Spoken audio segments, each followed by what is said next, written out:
prisoner. Even though the environment was beautiful, we had trees, we had grass, we had little kittens even. We had a fountain, we had a beautiful wooden house, 2 levels. We would have therapy in these very beautiful, elaborate rooms, very rich, very lush, very luxurious. It was like a vacation spot.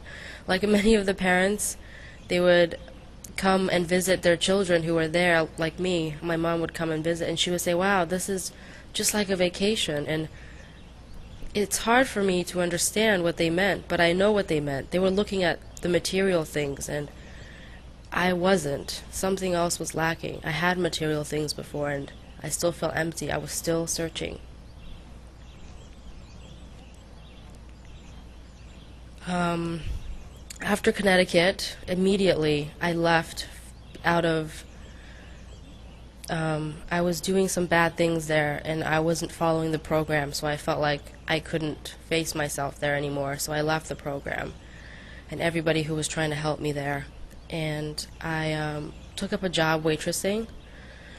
And in the first week, I met my trainer and he became my first serious boyfriend for the next 2 years, almost exactly 2 years. At first, I fell madly in love with him because I thought that was it. He was my life. He was the one. But in the end, it was all empty because our relationship, it was based, for me, it was probably based in money and in him being a man, but not in anything else. I didn't search for him, and I wish I had, because I felt like he really is a good person, but I missed that. I didn't know what I was looking for. I was still looking for material things. I was still looking for the money and the drugs we were doing and his status in terms of like his friends and because he was older than me, and so he was a supervisor in different restaurants and he was a manager in different restaurants, and I I loved him for that and not for his soul or his heart or and I miss that to this day. It's a sad thing that I missed out on, but God willing, it led me to other things and it's made me a stronger person, I think. After the relationship didn't work out, like so many things happened during the relationship. Like I got pregnant and then I couldn't keep the baby because I was insecure at the time. I mean, I probably could have. Like if I had more faith, I think I could have kept the baby in reality. Like my mom would have backed me up. My dad definitely would have backed me up. But I was so alone at that time. I lost everything. I lost all my family. I lost all my friends. I didn't talk to anyone because I was, I think, ashamed and guilty for all the sins that I was committing, and I didn't admit that to myself or anyone for 2 years, and that's how I got myself into that mess for 2 years, and I think I put him in kind of like a hellfire as well, along with myself. And so I came from nothing. Like I shaved my head, and he said, "That's it, you're done," and I was done. And so we were living in a different state, and my mother, she was called up by his family because we were living with his family in a different state. They were called up, and my mom was called up, and she came to get me, and I was so pathetic. I was lying on the floor with just very thin clothes on. I was in pieces. I had no hair. I'd shaved all my hair off, and I was lost. I didn't know what was going on with my life. I didn't know where I was going or how I would have to repay for all my sins. It was at first like I thought I found ecstasy, but I thought I'd found heaven, but in the end, it wasn't it. It wasn't real.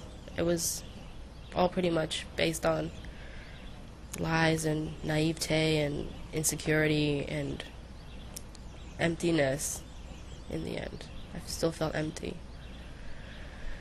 So after that, my mother, she came and saved me from that situation. We went back to her house in Queens, New York, where I've been living ever since. This has been about 1 year and 3 months since I was rescued from that experience. I went to Queens College. It's a city university of New York. And there I just took classes. You know, the first semester I took 3 classes because I couldn't handle anymore. And the second semester I was taking 5 classes. I thought, okay, you can challenge yourself a little bit more. I was still seeing like a psychiatrist, and he was giving me meds, like lots of meds. Ever since I've been back from out of state, from my ex-boyfriend, I've been taking like psychotropic medications to help with my mood because I was hospitalized like 3 or 4 times, weeks at a time, you know, because the doctors felt like I needed like help. They didn't know how to help me, and you know, in the American society, you know, when you're institutionalized, that's what they do. They force meds on you, and that's what I've had to deal with ever since. And I'm still taking my medication to this day, although I'm trying to take less of it because I feel stronger than before. At Queens College, I was still searching for love and for purpose, and you know, why I keep going on in life. You know, things are just like what they are: jobs, money, people. But in the end, like material things just left me so empty inside. A friend invited me to a Muslim sister area inside Queens College. It was like in the student union, and she introduced me to her friends there, and you know, we would just sit around, we would talk, like, you know, and soon after that she said there's a teacher who used to teach here, who used to speak for us, and you know, pretty much she was saying like I was touched by what he was saying, and he's really wise and he's a really good teacher, like you could learn from him, because she felt I was lost. She you know, she knew I was lost and I was searching for something. So I met this brother Ahmed, and his wife Amira, and they were really kind to me. They showed me like sincerity. They showed me real. They showed me like real, not fake people behavior. Like it was what it was. They showed me kindness. They showed me a lot of charity, a lot of charity and compassion and giving, and I was drawn to their goodness and their kindness, and so I kept coming back. And